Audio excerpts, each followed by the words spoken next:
Geeks and geekettes, ladies and gentlemen, senors and senoritas, meine Damen and meine Herren, comic book fans all around the world, welcome back again to Ask Chuck Dixon, where you get to ask me, a world famous, world renowned, world celebrated comic book writer. And you get to ask me about what I do for a living. And what I do for a living is I write comic books. Let's get to our first question.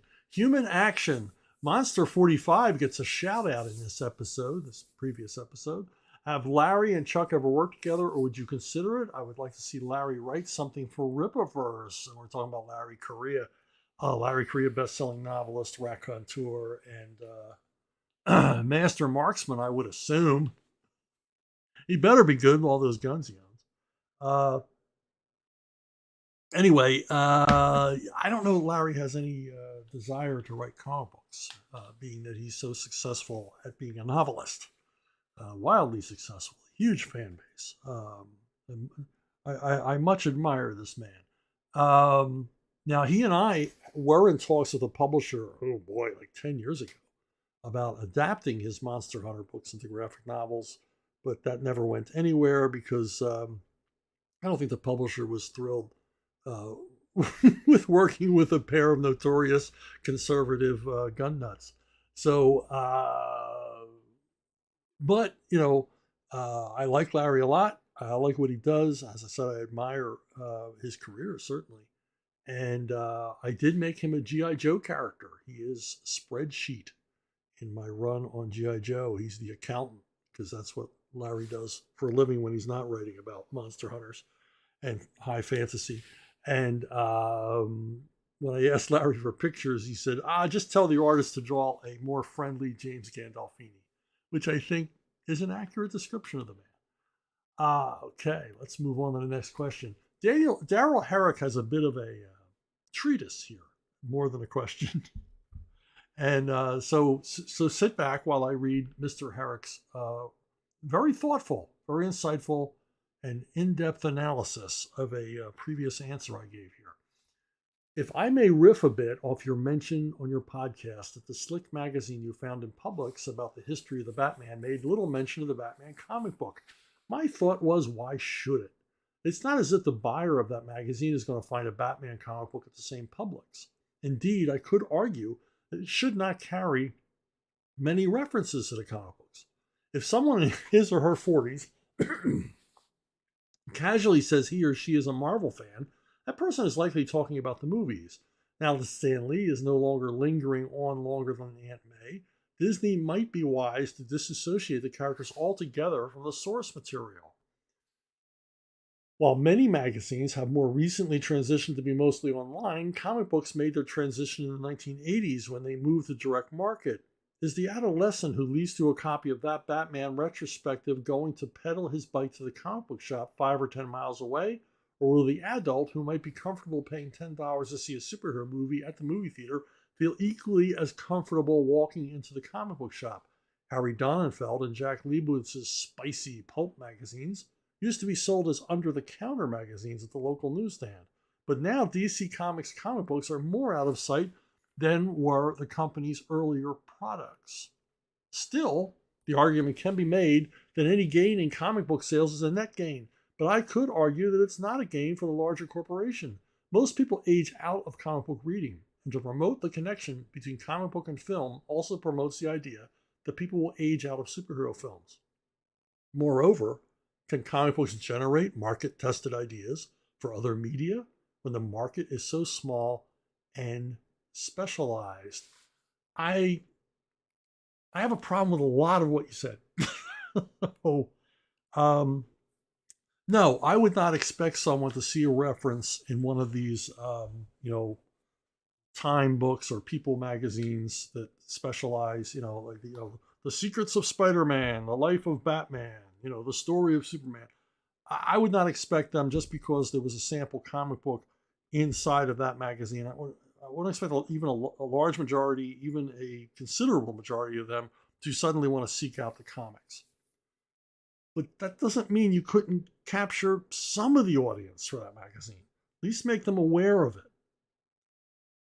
There's lots of ways, obviously at Publix or Walgreens or wherever you might find your magazines, or Barnes and Noble. Well, Barnes and Noble, there are comics there. Anyway, they're not going to find a comic book nearby. They're not going to go, oh, this comic looks really cool. I'll pick up that Batman comic next to it. And there's not going to be a Batman comic next to it. There are other ways. I mean, there are QR codes. Take your phone. Takes you directly to a free Batman or Superman or Spider-Man comic book. You can read it right there on your phone if you are so inclined. That's not pedaling your bike 5 to 10 miles. I also argue, how many kids pedal their bike anywhere these days? Maybe virtually.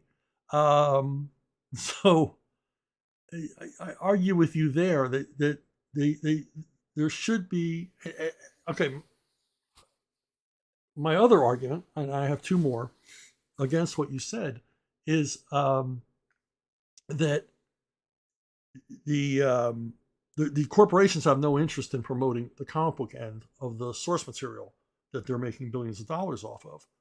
Well, in the long run, they should. They should acknowledge where this material came from. It's kind of the charm of it, isn't it? That we know where it came from. If you ever see a Sherlock Holmes movie, wouldn't it add to your enjoyment to know that these stories have a legacy? They have a provenance. You know, that Sherlock Holmes wasn't just created for the movie you are currently watching, that there's a history. I mean, okay, maybe most people aren't, but, you know, who cares about them? I'm talking about the people who are curious, culturally curious, have a literary curiosity, just, want to know more about the history of what they're watching. And those are the kind of people that read comic books. Those are nerds. Those are geeks. It's the audience for comic books. Those are the people you want. And I would argue that, the corporation should have an interest. But even if they don't have an interest, once upon a time, DC was owned by Warner, still is owned by Warner. But once upon a time, when Warner owned DC Comics, it was run by people who jealously guarded the DC Comics brand. They just didn't roll over for their corporate overlords. They just didn't stay quiet at the meetings. They advocated for the comic book companies, and they advocated for creator rights and things like that. I'm talking about Jeanette Kahn and Paul Levitz.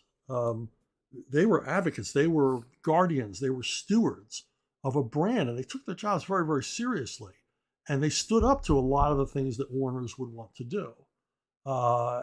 Even when they were wrong, at least they were standing up for it. And so, but you don't have that anymore. There's nobody at Marvel or DC who's going to challenge their masters. They're going to, DC was basically told to move out of their own offices. So that's how far that got them. I put forward to you that if Jeanette Kahn and Paul Levitz were in charge of DC Comics today, they would not have left those offices. They would have fought to stay. They would have fought for their place within the parent company that they're in. But Warner's and Disney routinely either ignores, exploits, uses, violates, molests, and otherwise treats poorly the people running the comic book divisions. They treat them like third-class citizens, like serfs, like slaves, like the dust beneath their chariot wheels. And that would not have happened back in the day, and it shouldn't happen now. But I will say, Paul Levitz, a lot of times they would do these kind of magazines and there would be no comics in them. So he wasn't pushing there either. I think Jeanette would have pushed for comics. I had a third argument, and now it's escaping me. Let me review. Okay.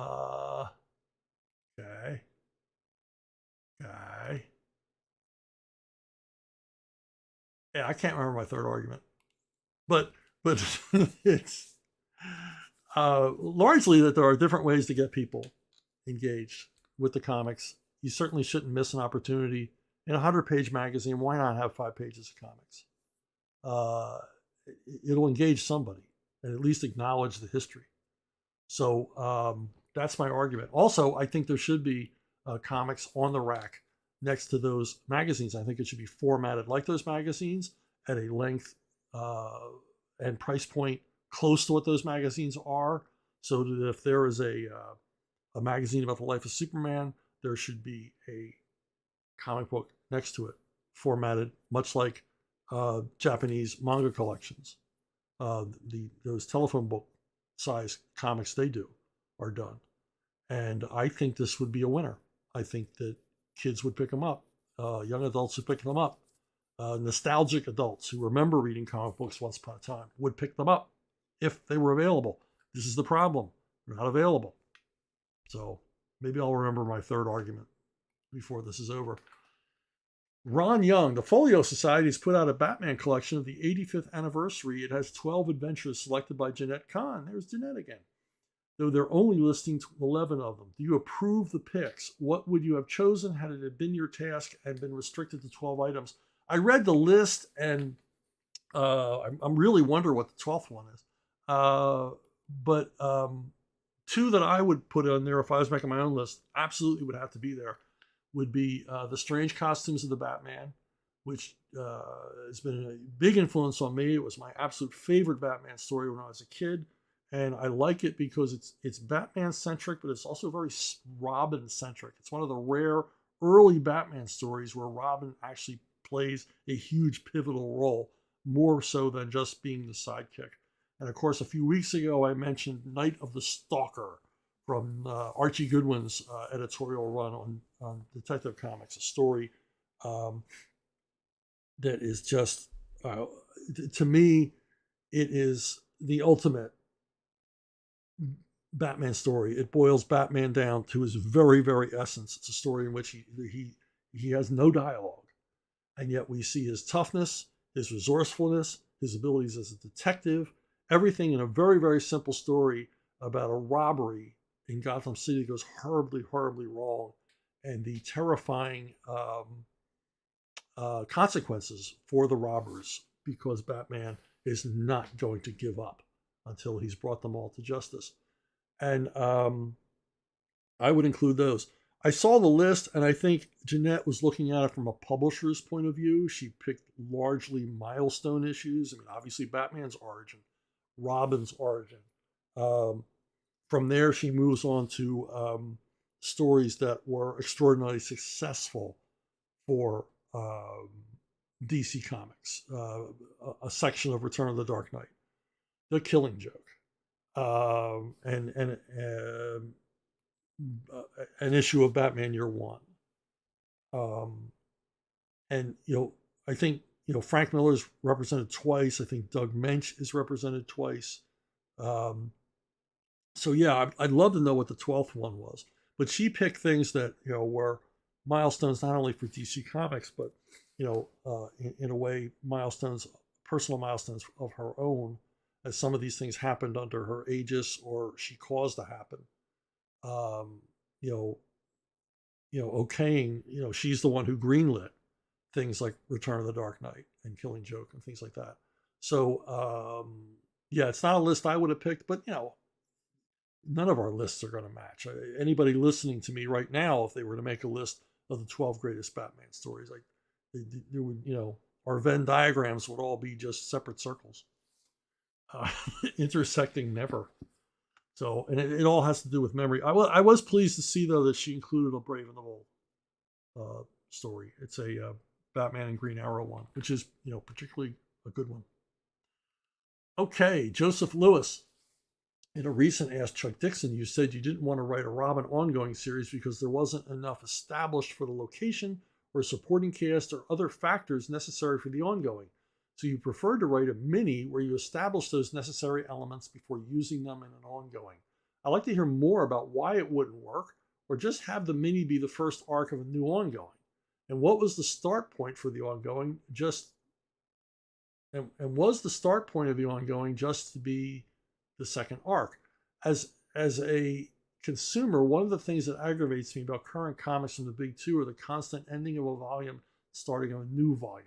It always seems like the reason it is being done is just to make another #1 issue that will sell more because it has a #1 on it. I'm interested in learning about why it makes sense from a storytelling point of view. Well, you know, when you're going to tell a story that you know is going to go on, hopefully, for years and years and years, you want to get it off on the right footing. And in the third Robin miniseries, Cry of the Huntress, I concentrated largely on the main story. It was a story involving Robin and the Huntress and, you know, usual crime, action, detection, fighting on rooftops and all that jazz. But as a minor subplot in it, I brought forward, you know, Tim Drake's friends at school. What was his particular relationship with his father? What were the mechanisms that allowed him to hide his secret identity from his father, that allowed him excuses for being absent? You know, all the things that a superhero with a secret identity has to deal with. So I got to establish all this and give him a recurring girlfriend who was part of the original story of the story of Cry of the Huntress. She was introduced as a part of the suspense element, part of the rising stakes, blah blah blah. So that we organically meet all these friends, establish locations, build a supporting cast and everything else. But it was a small part of a larger story. And when you're writing a story, you never want to let the reader know you're setting things up. You don't want things to seem like you're setting them up. So I wanted to write a story that was primarily a crime, action, suspense story, but that was also doing double duty in setting up the ongoing, but without the reader realizing it. And so a lot of the elements in Cry of the Huntress that end up building this new world for Robin, his new, or Tim Drake, a lot of it's kind of hidden under the larger story, so that readers don't realize they're being set up. Because you know, as a reader or a movie viewer or a TV viewer, you know when you're being set up. You know, when the lead character's daughter is displayed as being an expert in gymnastics, you know that's going to play a part later. And we all hate that. We're all tired of that. So I wanted to sort of create an organic story where you didn't realize what I was doing. You didn't realize, you know, what was behind the drywall, what was under the bricks. So that's the purpose. And then when we get to number one of the Robin ongoing, all of these characters have already been introduced. I don't have to reintroduce them. I can get right into the first arc on that first story, because I had other supporting characters I wanted to bring in, Shotgun Smith and Sissy and characters like that. And so we've already got his high school pals, his relationship with his dad, the mechanisms that were always changing of how he hid his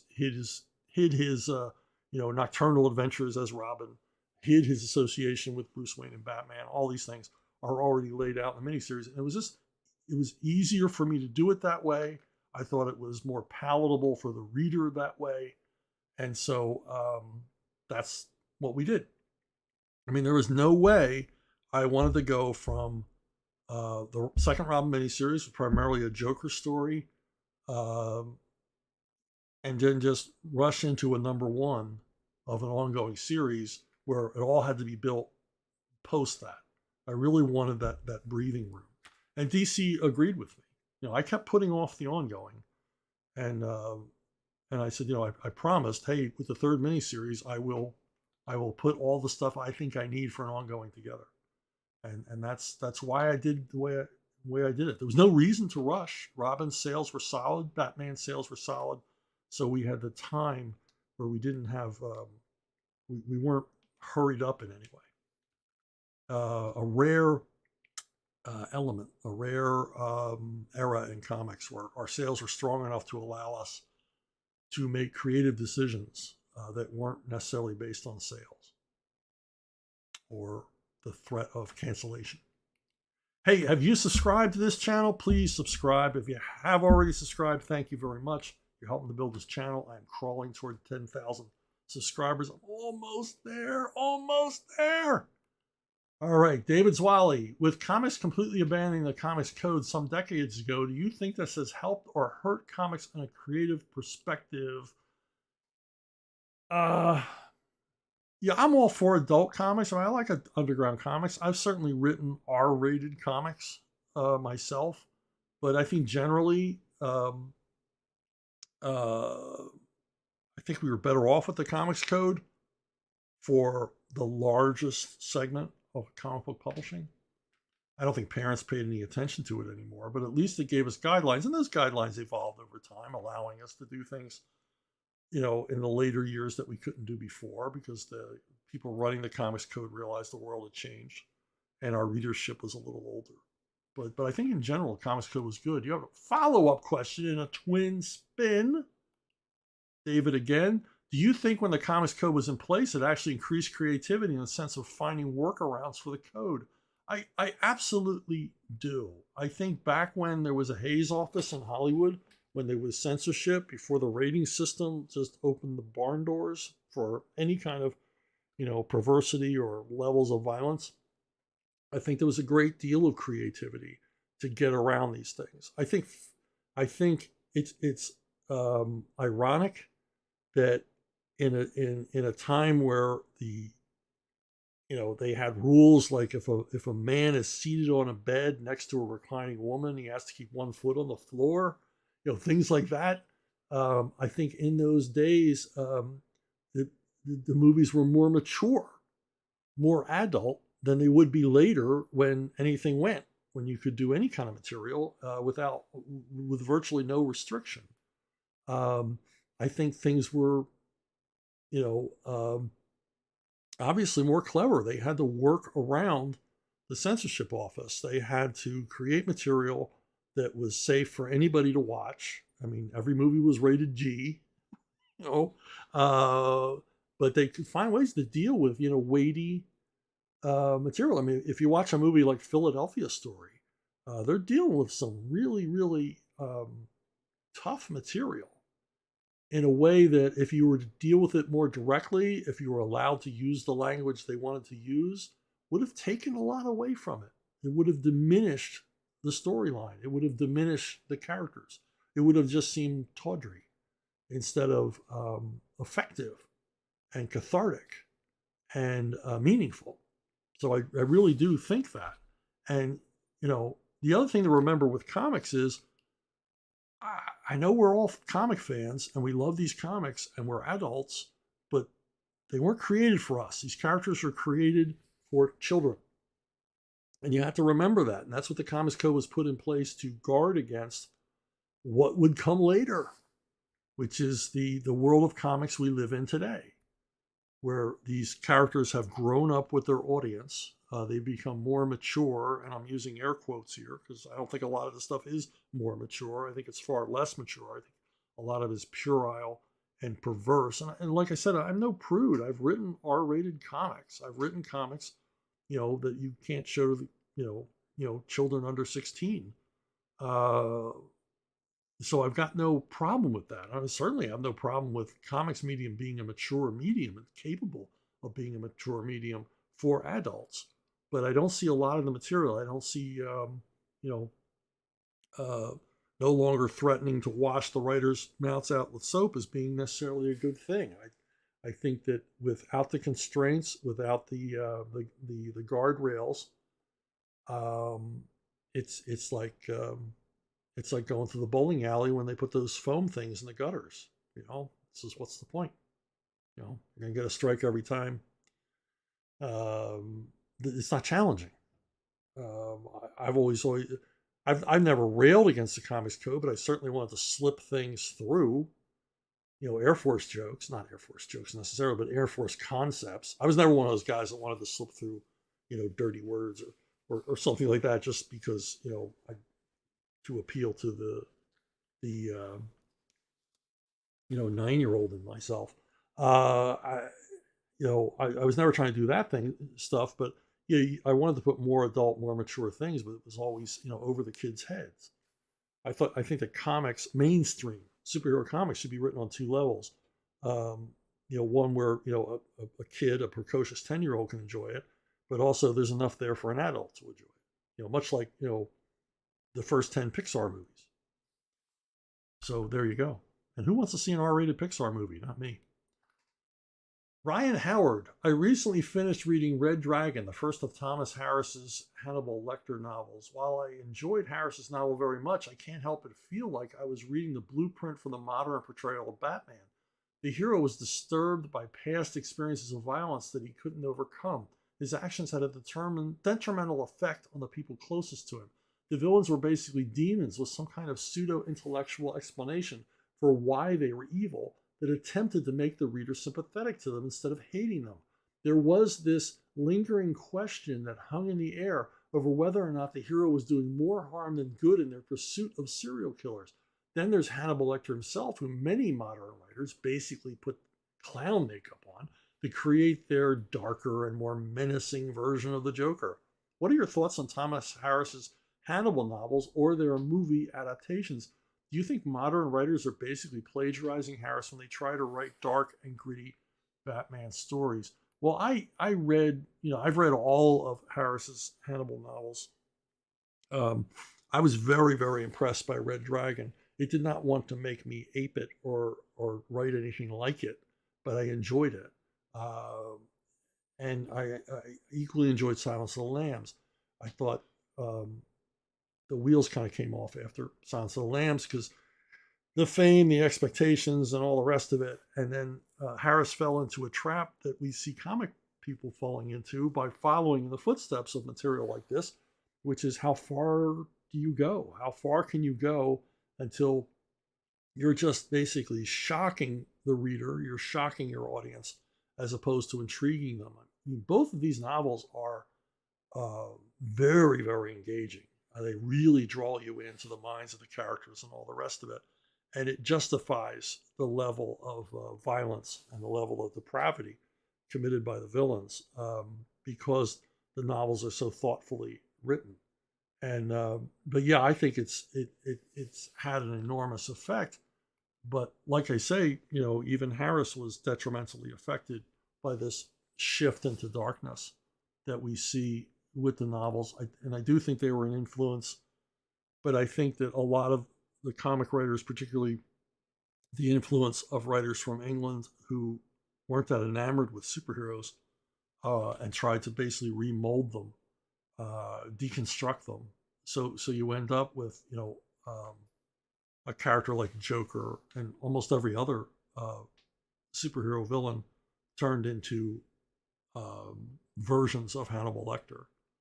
And once again, especially in a form where, the Joker, has decades and decades of stories following the Killing Joke, which is really the first of those kind of, the first real sign that we see that the villains are going to be turned into perverse psychopaths, as opposed to, tricksters or, mentally disturbed criminals or sociopaths. And so Killing Joke is the first sign. And since then, we've had decades and decades and decades of writers trying to take Joker further and further down that path, trying to top what Alan Moore did, trying to make it more dark, more disturbing, more graphic. And it reaches a level of absurdity. And it's just not a place to go, but it's where we are now. And I wish we could turn the clock back to more sensible, reasonable, more, if not kid-friendly, adolescent-friendly comics material. But that horse has left the barn, I'm afraid. And that's just the way it am. Kane Dorr, when you are creating a character built to operate within a specific genre, let's say street level vigilante, I'm interested in what, if any, steps you take to stay out of certain situations, scenarios, and other details so you don't create one similar to any of the others, even though you, of course, have to include enough material so the new character fully feels as though they fit squarely in the genre you'll be writing them in. Well, The Punisher, I wrote The Punisher for a long time, and I love The Punisher. He's still my favorite comic book character to write. But yeah, there's a specific genre, and even The Punisher isn't original. He's lifted wholesale from Mac Bolan, the Executioner, created by Don Pendleton in a series of extraordinarily popular paperback books in the 70s, there is no daylight between Frank Castle and Mac Bolan. They're almost exactly the same character, although over time,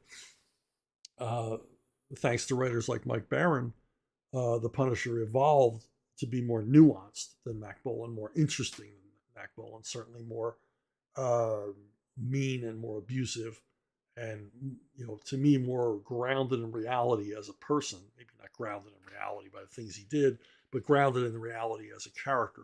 He's a person we could recognize and relate to, as opposed to Mac Bolan, who's sort of a super Boy Scout kind of character. Frank Castle is more flawed. He's not a perfect man. Now, in working in the genre, and obviously I love the genre, to scratch my Punisher itch, I created this series of novels featuring Levon Cade. And Levon Cade is different from Frank Castle in a lot of ways. First, he's a country boy from Alabama. He also runs afoul of the law in a way that I never wrote the Punisher to run afoul of the law.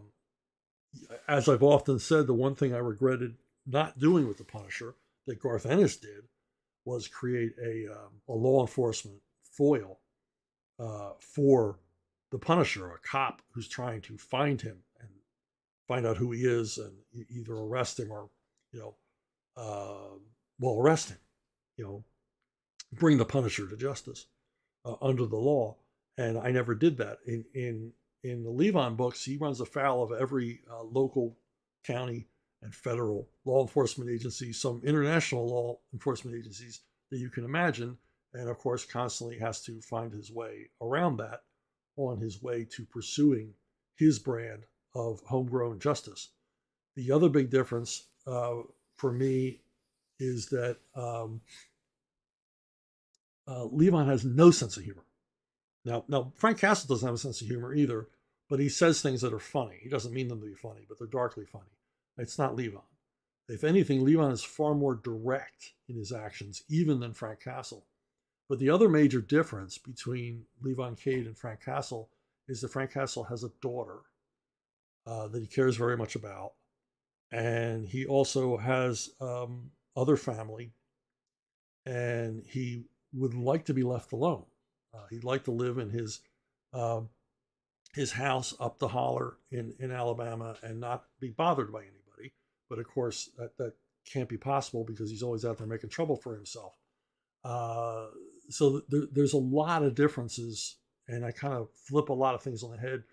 The other thing that I strived hard to do in the Levon Cade novels is to not write the same story over and over and over again. So if you read any of the 12 books, each one is very different than the last. They're the same in tone, they're the same in pacing, the characters are consistent, but I do prison escape stories, I do war stories, I do Die Hard type stories, I do getaway type stories, and I try to mix up the plot lines so that you're not just reading the same thing over and over and over again. And also in the way that I ease Levon into these stories. He's in a lot of cases, in a lot of these novels, he is not actively out hunting criminals. It just seems like trouble finds him. And then there are some where he's actively out trying to, put down some nest of scumbags.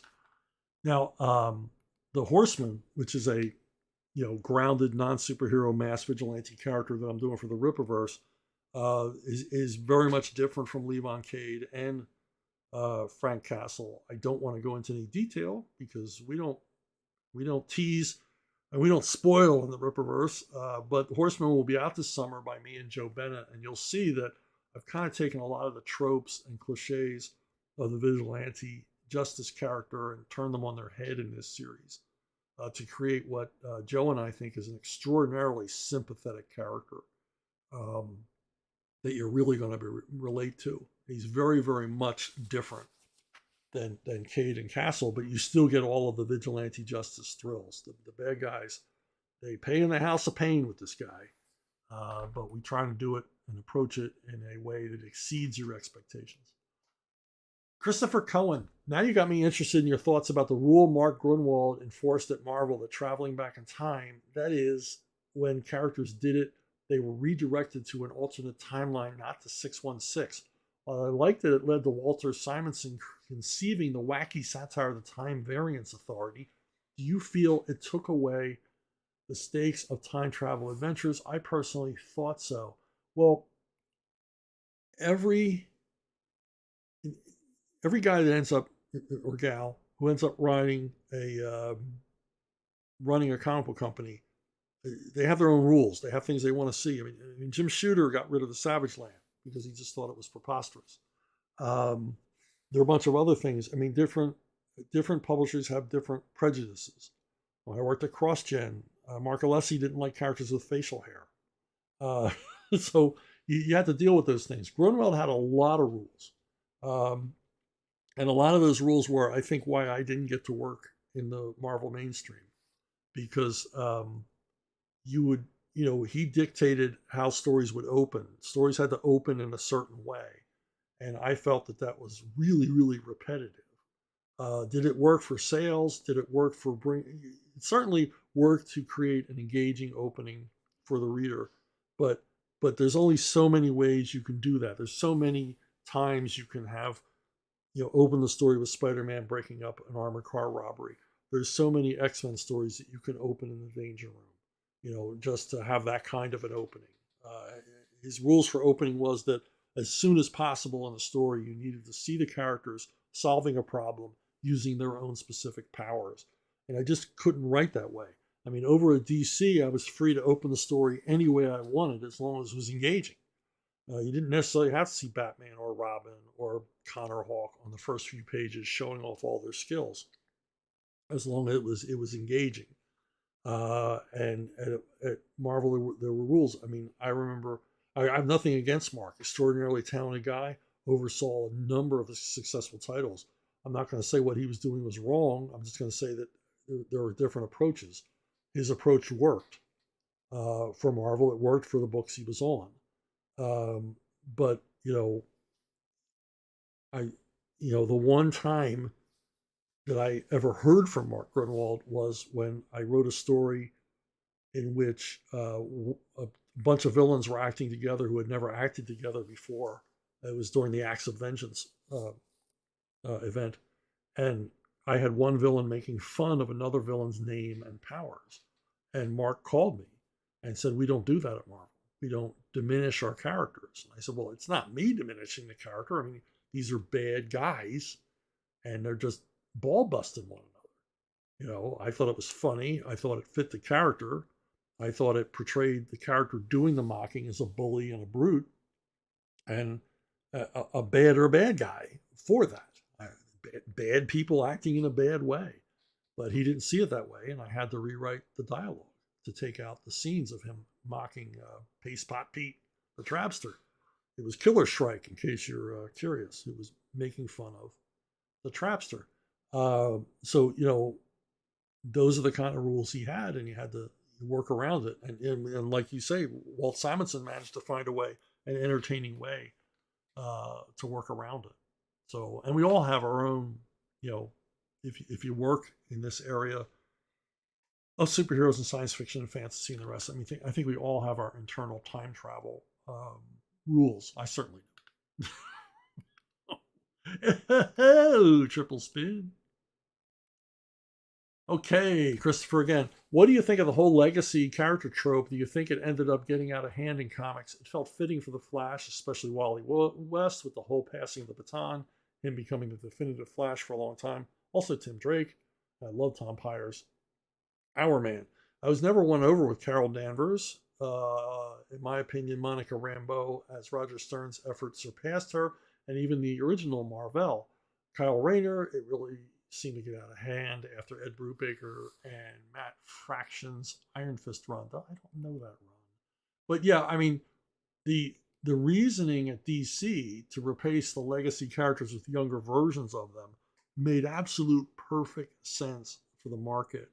I don't know whose idea it was. I guess it was Paul Levitz working with some of the group editors. But it actually was ingenious because here they had these legacy characters. You had Hal Jordan and Oliver Queen and Barry Allen. And at this point, they were decades old, and they were created long before the generation of new readers coming in to read the titles. And so the idea was that they would create younger alter egos for these legacy characters that would be the version for that new generation of readers adopting the books. Because remember, at this time, comic book sales were rising. They were rising exponentially, reaching a lot of new readers who we'd never reached before. So the idea was, well, let's create new versions of the older heroes that they can adopt as their version of those heroes. Much like, my generation, Sean Connery is James Bond. In the next generation, it was Roger Moore, and so on and so on. So it was a really great idea, and it worked out. I mean, sales were strong for a long time because, and then the whole. I'm not a big fan of the story of how they got rid of the original legacy characters. I always thought it would have been better if they simply vanished, or and then they could always reappear later and still be heroic, but they sort of diminished them, they sort of deconstructed them. Even in the case of Oliver Queen, who, I killed Oliver Queen, so I have to plead guilty. I sort of, Oliver Queen kind of died as a chump. I mean, he didn't go evil, he didn't go nasty, he didn't kill anybody or go crazy, but he was used by a woman, which was, to me, that's how Oliver Queen would die. So yeah, I was all for it. I thought it was a good idea. Obviously to older fans, it was a sea change and a lot of them didn't like it. But, back then we were still thinking about new readers. We were still thinking about growing the readership and bringing more young readers in. And so, it had to be done. And I completely forgotten about Tom Pyre's run on Hour Man. I love that run. I looked forward each month when the comp packs came to reading the next issue. And I'm going to go reread them. I liked it so much, I had them bound into my own hardcover edition. So I'm going to go back and reread them in the next few weeks and let you know what I think. But I'm sure they'll still hold up because I remember enjoying them so much.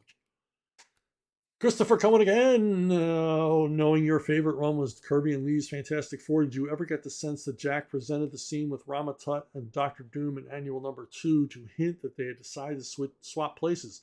Tut armoring up and returning to the 20th century as Dr. Doom, finally fulfilling his fantasy of participating in the superhero and supervillain shenanigans he fantasized about growing up in his future. And Victor continuing into the future and creating the identity of Kang the Conqueror.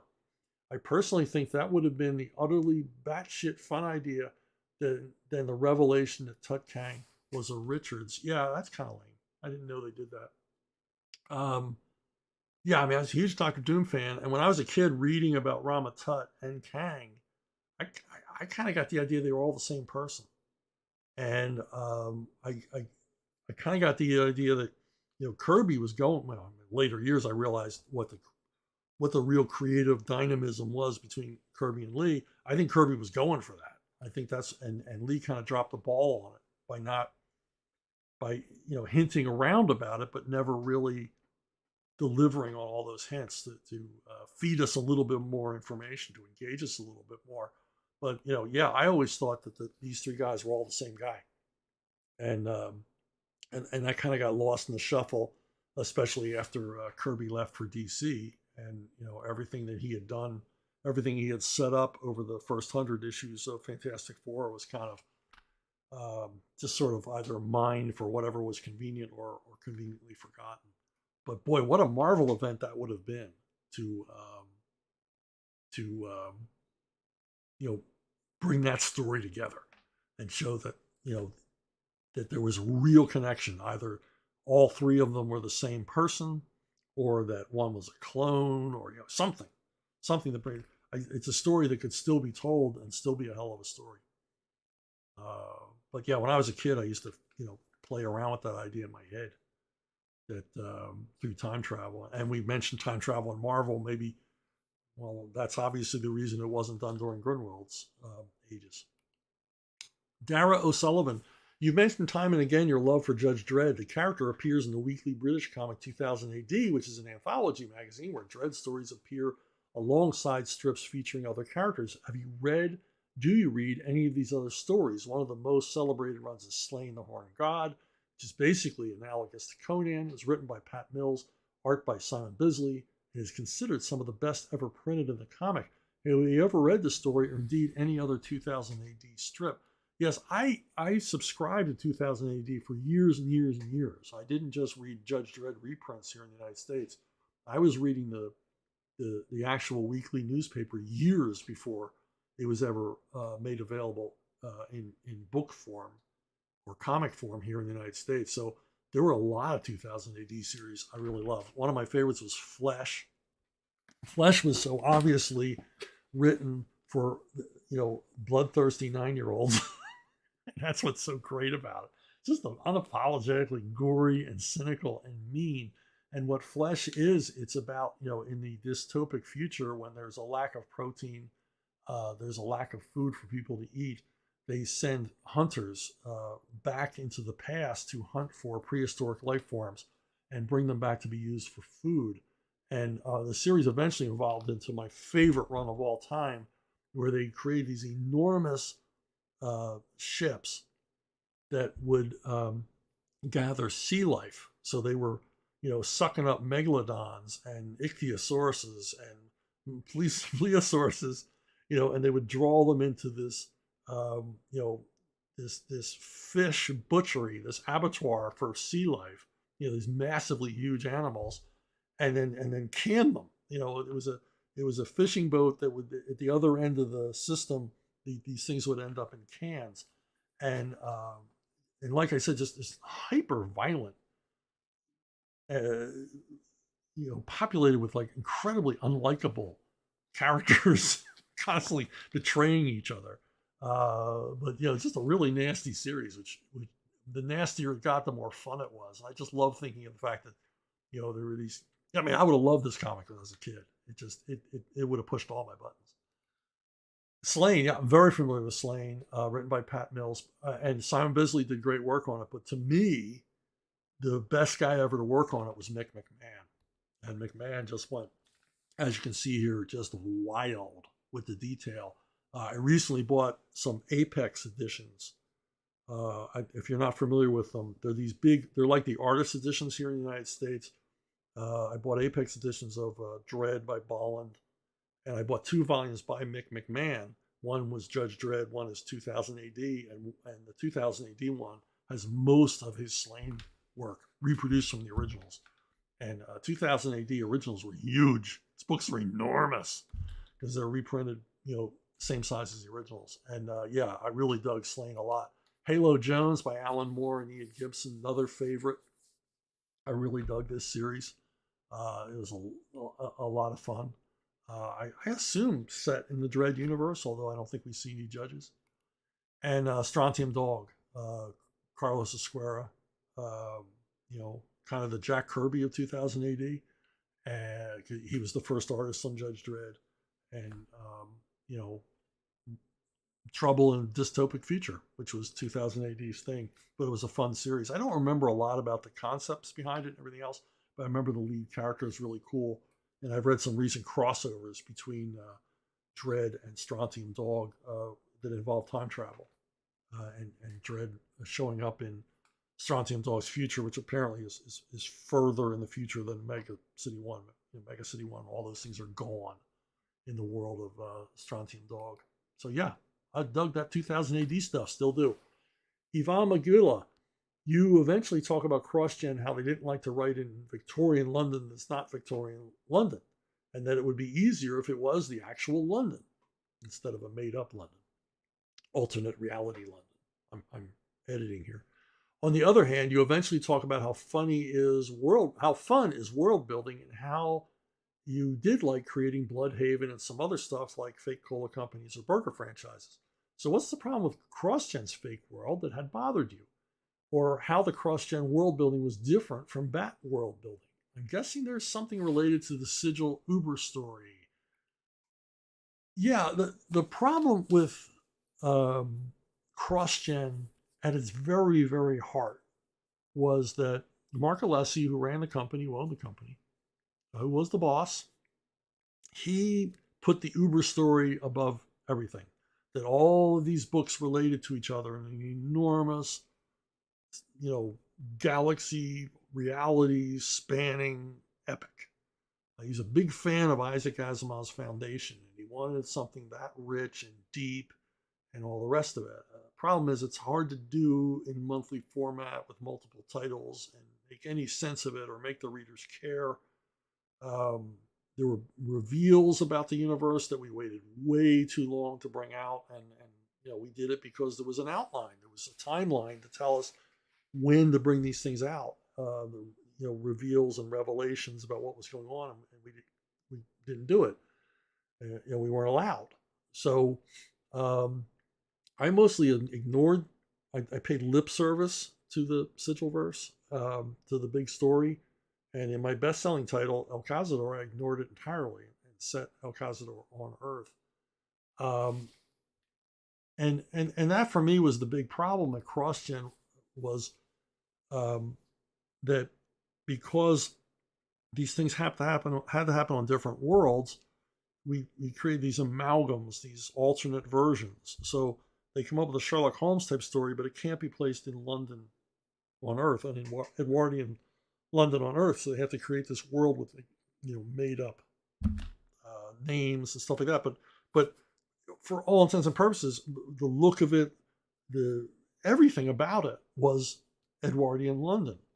There was no departures. The architecture, the dress, the technology, it was Edwardian London. And same thing when I wanted to do Way of the Rat. I couldn't simply set Way of the Rat in medieval China. I had to make up a country. But for all intents and purposes, it was medieval China. And all the different nationalities and everything else were just as you would represent them on Earth. Same thing for Brath.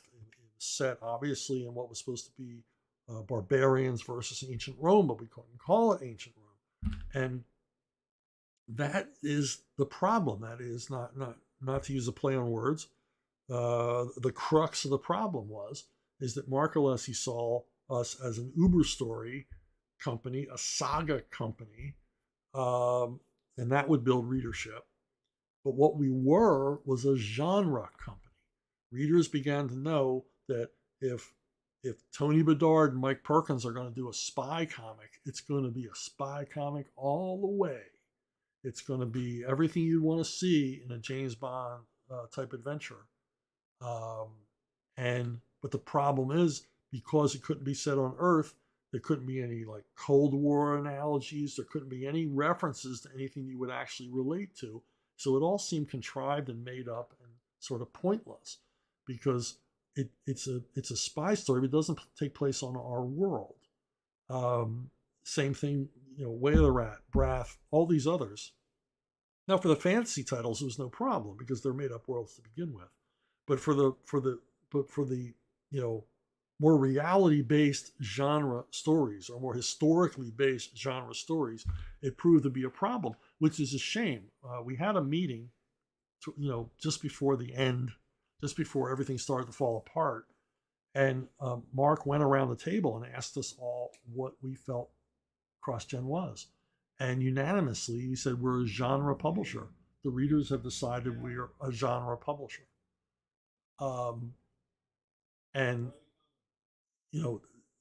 They decided that we're a genre publisher. And so you have to do what the readers want. And the shame of it is that we wasted because Mark continued to not agree with us. He said we were not a genre publisher. We were going to stick with the plan, which was costing us readers every month. The real shame of it is that we had built up a reputation as a genre publisher, that if we, like I said, if we picked a genre, private detective, horror, whatever, we were going to do it upright. The readers could trust that it was going to be an earnest attempt at the genre. It wasn't going to be tongue-in-cheek. It wasn't going to be a parody. We weren't going to half-ass it. We were really going to do it. I mean, El Cazador is the best pirate comic you'll ever read. And I'm not just saying that because I worked on it. It's an absolutely gorgeous book, and Steve and I worked very, very hard on it. It is a perfect pirate comic book, and so that's what readers began to expect from us. And when we didn't deliver, when we kept going back to the Uber story, I think that's when the wheels came off, and we couldn't gain new readers because they didn't like the Uber story. They'd heard about the Uber story. As one of our marketing guys said, what most people know about CrossGen is they don't like CrossGen. And this is before they ever picked up a book. It's a real pity because, if nothing else, CrossGen changed the way American comic books looked.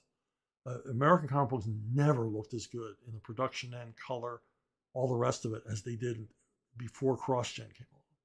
And we really changed the way, we really upped the game, we raised the bar. So that's the one CrossGen legacy. Now, Batman, Superman, the DC universe, the conceit there is that it's not our world. It never was our world. And so cities have to be created, whole environments have to be created, so that, if Superman punches a hole in the moon, he can do that. It's not reflected in our world because it didn't happen. By doing that with Superman and Batman, you create a world where anything can happen, and you're totally free from the constraints of reality. And that's important. And then adding all the details to make that world more alive, more. It is Batman and Superman take place in a version of New York, or a version of the world. Spider-Man takes place in a version of Manhattan. So it's with the superhero thing, and the thing is consistent across the DCU. It's consistent across the Marvel universe. Every book isn't set in a different reality. They're all set in a consistent, conjoined reality. Same thing with the Rippaverse. Same things with Valiant or any other company that has a shared universe of characters. It's consistent, and it's the conceit of the superhero genre. Now, if Marvel and DC were to set, if Batman existed in one version of Earth and Superman existed in a completely different version of Earth, then you see the problem. But yeah, it's a whole different thing, and world building in the CrossGen universe, particularly when we were doing historical stuff, was frustrating because you just couldn't call Caesar Caesar, and you couldn't call Rome Rome, and you couldn't call ancient Britain Britain, you couldn't call the Celts the Celts. You had to come up with all these phony made up words. And generally, I just used alternate words from actual history rather than making up new ones, so that you could still read it as being set on Earth. But Mark caught a lot of them because he was classically educated, so he knew what I was doing. So anyway, but if you're going to have a shared universe with a shared group of characters all in it all the time, then you got to go with one consistent location. Yvonne McGill, again, watching some previous videos, I saw you commenting that Marvel magazines used to have a different level of art because of the format, which is bigger, also in black and white. So the artists felt challenged to make more detailed work. I believe the fact that it was black and white also helped to it. Well, yeah, okay. That's what I just said. Sorry. I anticipated you, Yvonne. For regular comics, a normal production for an artist is something like 1 page a day, let's say the average. Savage Sword Issue used to have 50-page stories. So that being said, how the heck did Gary Kwapis keep up with their schedule in a 50-page monthly? Is he some kind of freak speedster artist? Does he have 2 heads and 4 arms? No, he doesn't. But Gary is very fast. He's able to produce extraordinarily high-quality work in a very brief amount of time. Gary visited my wife and I for a while. He stayed with us for a few days, and he brought pages to do. And a lot of times we'd sit there during the day, and he would sit at our kitchen table inking pages and talking to us. Just sort of visiting while he inked pages. And he was pretty damn fast. His pencils were very loose because he knew he was going to be inking it. And so he did most of his work in the inks, but he was able to keep up and probably do 2 pages a day. Now, could he keep up that pace forever? No. nobody could. But remember, in his run, a lot of the times he was penciler and Ernie Chan was inker over him.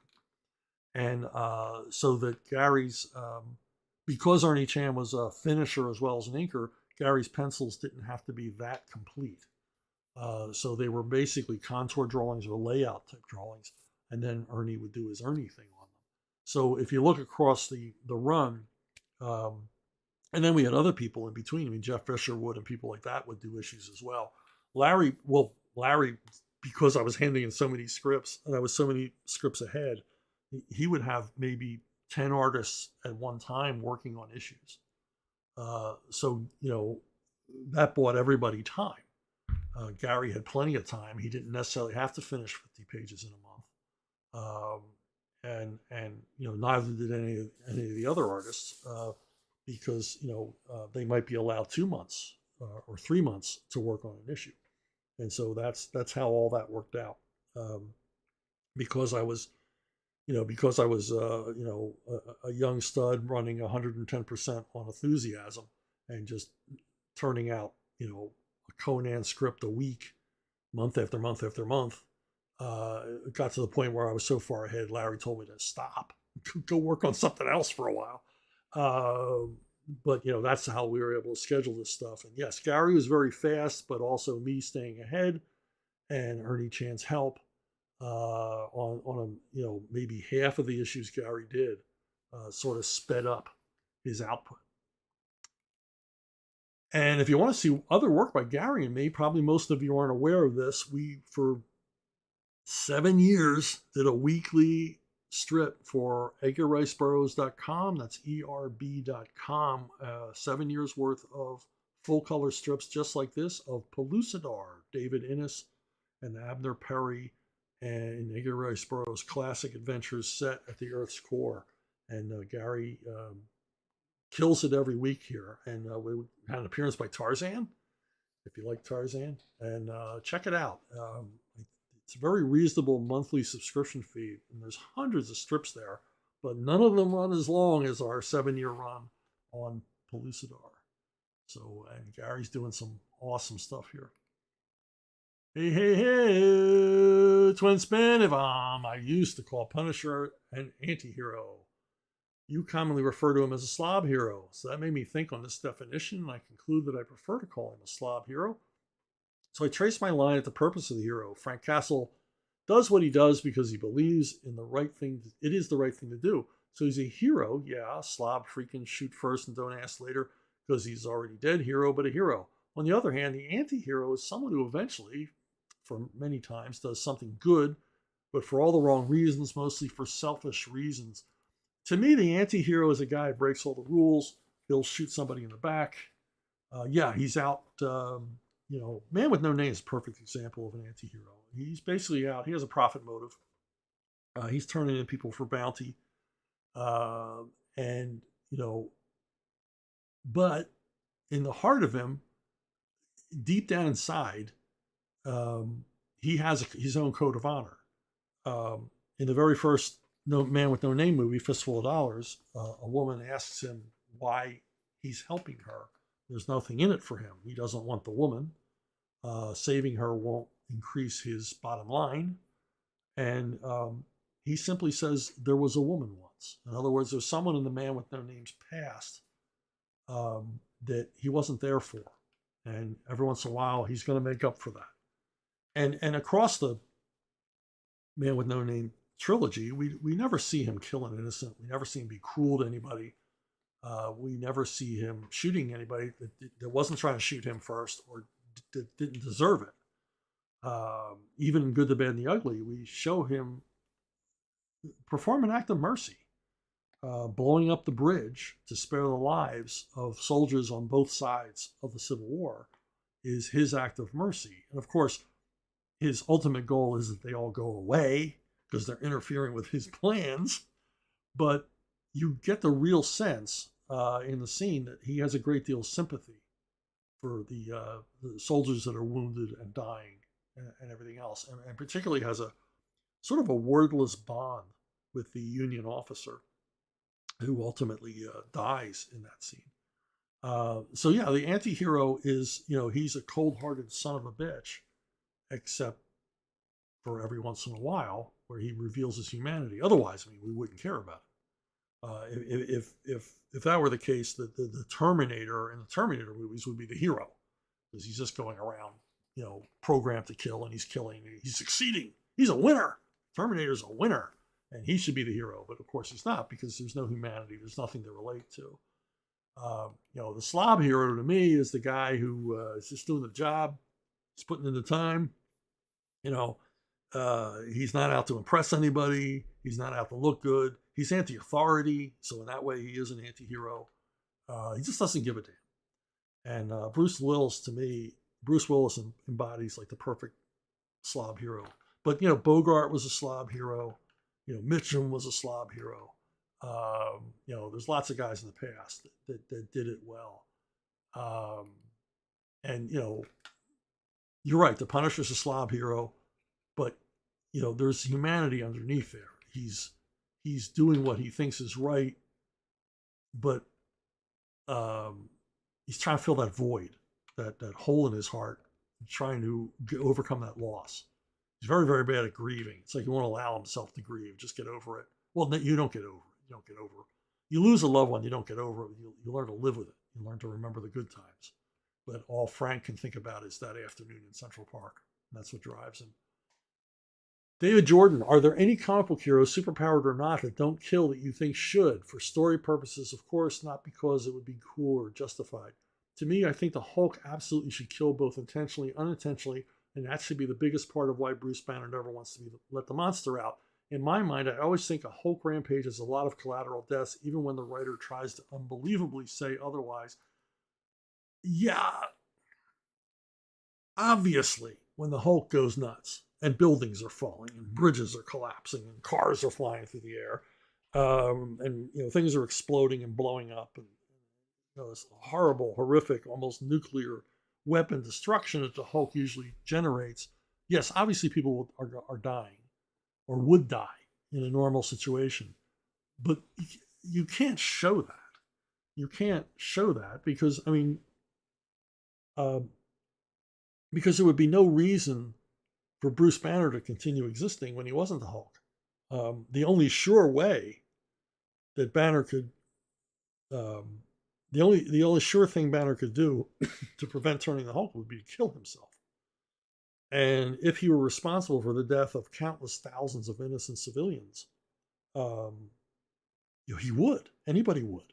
You would do it. I would do it. If you and I knew that there was some sort of uncontrollable psychotic rage we had no control over, that by force of nature or science or whatever, that they would reach a point where we would, kill people, the people we love, strangers we've never met, that we would be a force for, totally chaotic destruction, we would kill ourselves. Who could live with that? So you kind of just have to avoid it. You kind of have to go along with it. Let's go back to the little kids in the superhero costumes. You just got to think this is part of the fantasy. This is part of the conceit. Yeah, we want to see buildings falling down, but we don't want to see, rivers of blood flowing from the ruins. I use this as an example. The movie Fish Called Wanda, if you've ever seen it, there's a scene in which they're trying to kill this old woman. I can't remember exactly why. It's a comedy crime film. It's a caper movie. They try and kill this old woman, and in one of the scenes, they try to drop a safe on her. She's out walking her little toy poodle, and the safe falls on the little toy poodle and crushes it. And we see a little furry white leg sticking out from under the safe. In the first version, they showed the test audiences there was a little rivulet of blood coming from under the safe and down to the curb, and audiences didn't laugh. They didn't think that was funny, and so they reshot it without the blood, and it gets one of the biggest laughs in the movie. So there's a point at which we will acknowledge the fact that there has to be deaths, but as long as you don't show them, there's no effect. As long as you don't show the bloody, horrible carnage that would obviously surround the Hulk, you can get away with it. And once again, I remind you, these are characters created for children to read. So, who wants to freak out a bunch of children? Unless they're your own. You can freak out your own kids. I mean, what's the use of having them? Well, hey, one more thing. This is the trivial. This isn't really a story. It isn't an anecdote. It's just of mild passing interest. It's a memory I had. Doing this show for you folks and you people asking questions, makes me think about my past career and things that happened when I was working at DC and Marvel. And this one just sort of popped into my head the other day. I remember the time when DC accidentally sent me one of Alan Moore's royalty checks. And I opened it and I'm like, that's not my name. Alan Moore. So I had to call, I guess it was Terry Cunningham, who was managing editor at the time. I said, hey, there's been a mix-up. I have a wrong check here. And so I sent it back to DC and they forwarded it to Mr. Moore. And if you're curious, this was the 90s. He wasn't doing any work for DC at the time. I think he was on the outs with DC over Watchmen. And so the royalty check wasn't that big. It was 3 figures. I was making bigger royalty checks at the time. And I'm not bragging because Alan Moore, in the aggregate over time, made a whole lot more money out of DC than I did. But in that period, he wasn't doing any work for them. And, perhaps they were between new editions of Watchmen and Killing Joke. But, over time, eventually, when the Watchmen movie came out, they printed 1 million copies of Watchmen. So I'm absolutely certain that Mr. Moore was taken care of. I know that he was taken care of to the point where he doesn't care about money anymore because he gave a lot of his money to Black Lives Matter. And only a person who doesn't care about money would do that. They say, he who steals my wallet steals trash. Okay, if you want to contact me with questions, suggestions, whatever, brunobookstore@gmail.com. brunobookstore@gmail.com is the most reliable way to reach me, and you should try that out. And I will answer your questions right here. And if I can remind you, number 12 in the Levon Cade book series is out, Levon's Scourge. Levon is dealing with problems that have plagued him since the second book in the series. His family's in danger, and he's had it. He's going to take care of a business, and he travels to rural Mexico as well as the jungles of modern-day Vietnam to hunt down the people that are threatening his family in the way that only Levon can. Okay, that's it for me this week. I want to thank you for listening, watching, subscribing, all the other wonderful things you do, and for the awesome questions. Absolutely fantastic, in-depth questions this week. I appreciate every single one of them. Keep them coming, and I'll see all of you down